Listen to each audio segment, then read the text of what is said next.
Hello and welcome to Crumb's the Word, Take a Cake, which is our series of tutorials. Today we're using a lemon cake. It's a 6-inch cake that we sell, and I'll be telling you how to make a raspberry gin and lemon buttercream lemon cake.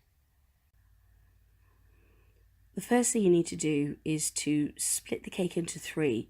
So you need to cut each layer approximately an inch. I have a special tool for this, which you can get from Hobbycraft. I'll put a link to where you can buy it in the description. And just carefully slice across the bottom half, then remove the top, and then do the same again with the top half again until you have 3 sections. Next, you need to take a lemon. I like to use unwaxed ones, and just half lemon, squeeze it to get the juice out without the pips, and leave that to one side. Then you'll need 750 grams of icing sugar, and I've got unsalted butter here, and you'll need half a pack, so roughly 125 grams to go with the 750 grams of icing sugar to make the Tart lemon buttercream. Just cut the butter up into bits. This is quite soft butter, and I just crumbled it into the icing sugar. So it's just easier to whisk up with my balloon whisk. Once you've done that, get the lemon juice, pour that in as well, and then you need to whisk it. Now if it gets too stiff, add literally a half a teaspoon of water until you get it to this consistency, which is a proper buttercream consistency. It's quite smooth, but it's also quite stiff. It's got something to it. So now we need the raspberries. I have 150 grams of raspberries, which I took 8 out to save for the end.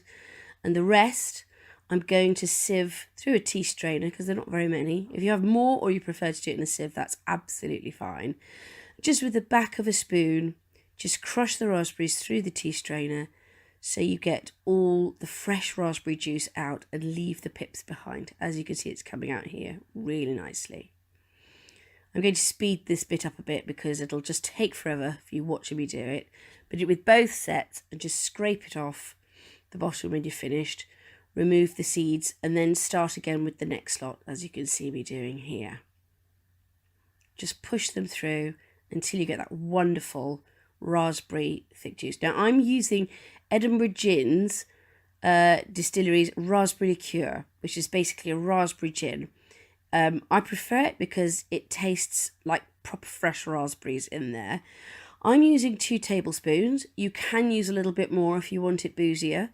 This was going to be for family, so I thought the younger members might not like the gin flavour. So 2 tablespoons gives a wonderfully mild gin kick to it, but still getting the deep raspberry flavour from the crushed raspberry juice and the raspberry gin itself. Now take the first layer of the lemon cake, get the raspberry gin juice, and with a spoon it over the top of the sponge, creating a nice layer. You want it to soak in. It's not going to sit on top and it's not going to drench the cake. If you just do it a bit at a time like I'm doing here, you'll find it soaks into just the first few millimeters but adds a really beautiful flavour without destroying the texture and integrity of the actual sponge itself. I go all the way around. I don't really go right to the edges, but if it does, it doesn't matter. We're going to be drizzling it over the top at the end anyway, and it does look quite dramatic with that. It's such a beautiful, vibrant colour. So just carry on spreading it like that.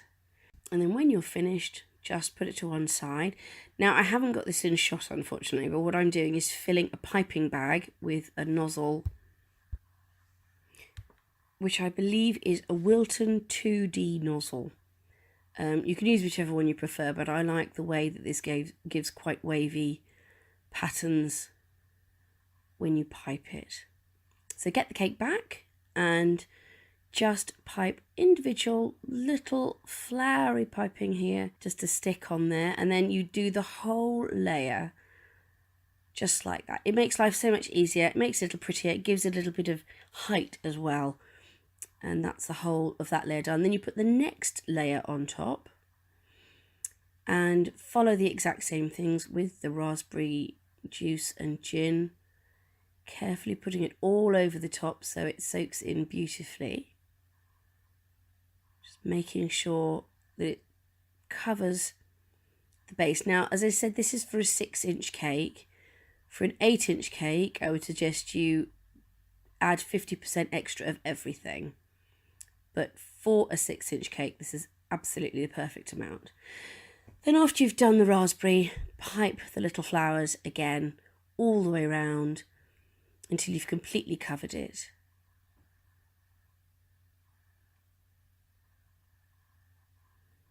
There we go, just the last one there.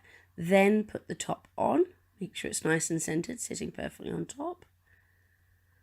And then cover the top with some of the raspberry juice. Now, this is a little bit more difficult because the other layers are quite absorbent.